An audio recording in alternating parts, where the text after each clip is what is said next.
Dining table దగ్గర కూర్చొని అందరూ భోజనం చేస్తూ ఉంటారు. మీరు ఆగండి, నేను కలుపుతాను అని చెప్పి విక్కీ దగ్గర నుండి ప్లేట్ తీసుకొని అన్నం కలిపి విక్కీకి తినిపించబోతుంది పద్మావతి. అప్పుడే అక్కడికి వస్తారు పోలీసులు. విక్కీని అరెస్ట్ చేయాలి అని చెప్తారు. ఆ మాట విన్న విక్కీ ఒక్కసారిగా షాక్ అవుతాడు. కొన్ని ఫేక్ కంపెనీస్ క్రియేట్ చేసి మీరు గవర్నమెంట్ని చీట్ చేశారని కేసు ఫైల్ అయింది అని చెప్తాడు ఇన్స్పెక్టర్. విక్కీని అరెస్ట్ చేసి తీసుకెళ్తూ ఉంటారు పోలీసులు. అది చూసి అరవింద చాలా బాధపడుతూ ఉంటుంది.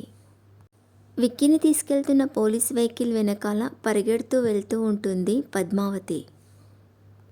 పద్మావతి వెహికల్ వెనకాల పరిగెత్తుకుంటూ రావడం చూసిన విక్కీ, నువ్వు రావద్దు, వెనక్కి వెళ్ళిపో అని అంటాడు. వెహికల్ వెనకాల పరిగెత్తి కింద పడిపోతుంది పద్మావతి. తర్వాత ఏం జరుగుతుందో నెక్స్ట్ ఎపిసోడ్లో చూద్దాం.